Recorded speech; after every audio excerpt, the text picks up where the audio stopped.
एक बार गौतम बुद्ध जंगल के रास्ते कहीं जा रहे थे। ढलान पर से गुजरते समय अचानक शिष्य का पैर फिसला और वह तेजी से नीचे की ओर लुढ़कने लगा।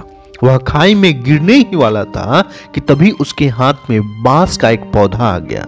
उसने बांस के पौधे को मजबूती से पकड़ लिया, जिससे वह खाई में गिरने से बच गया। बांस धनुष की तरह मुड़ गया, लेकिन न तो वह जमीन से उखड़ा और न ही टूटा। शिष्य बांस को मजबूती से पकड़कर लटका रहा। थोड़ी देर बाद भगवान बुद्ध पहुंचे। उन्होंने हाथ का सहारा देकर शिष्य को ऊपर खींच लिया। दोनों अपने रास्ते फिर आगे बढ़ चले। रास्ते में बुद्ध ने शिष्य से कहा, जान बचाने वाले बांस ने तुमसे कुछ कहा, तुमने कुछ सुना क्या? शिष्य ने कहा, नहीं गुरुजी, शायद प्राण संकट में था, इसलिए मैंने ध्यान नहीं दिया, और मुझे तो पेड़ पौधों की भाषा भी नहीं समझ में आती। आप ही बता दीजिए, बांस के पेड़ ने क्या कहा? बुद्ध मुस्कुराए। खाई में गिरते समय तुमने जिस बांस को पकड़ लिया था वह पूरी तरह मुड़ गया था, फिर भी उसने तुम्हें सहारा दिया और तुम्हारी जान बचा ली।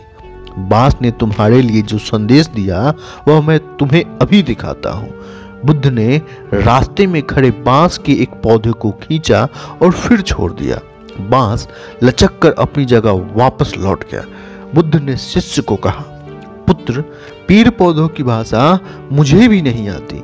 बेजुबान प्राणी हमें अपने आचरण से बहुत कुछ सिखाते हैं। बुद्ध ने शिष्य से कहा, हमें बांस के इसी लचीलेपन की खूबी को अपनाना चाहिए।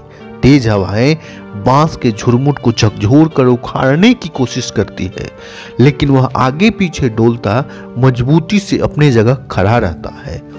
बांस ने तुम्हारे लिए यही संदेश भेजा है कि जीवन में जब भी मुश्किल दौर आए तो थोड़ा झुककर विनम्र बन जाना, लेकिन टूटना नहीं, क्योंकि बुरा दौर निकलते ही तुम पुनः अपनी स्थिति में दोबारा पहुंच सकते हो।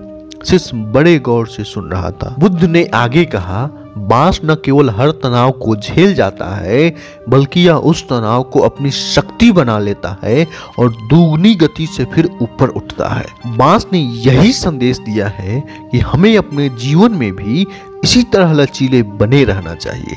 बस मुसीबतों के समय हमें टूटना नहीं है, क्योंकि जैसे ही मुसीबतें जाती हैं हम फिर से अपनी स्थिति को दोबारा प्राप्त कर लेते हैं।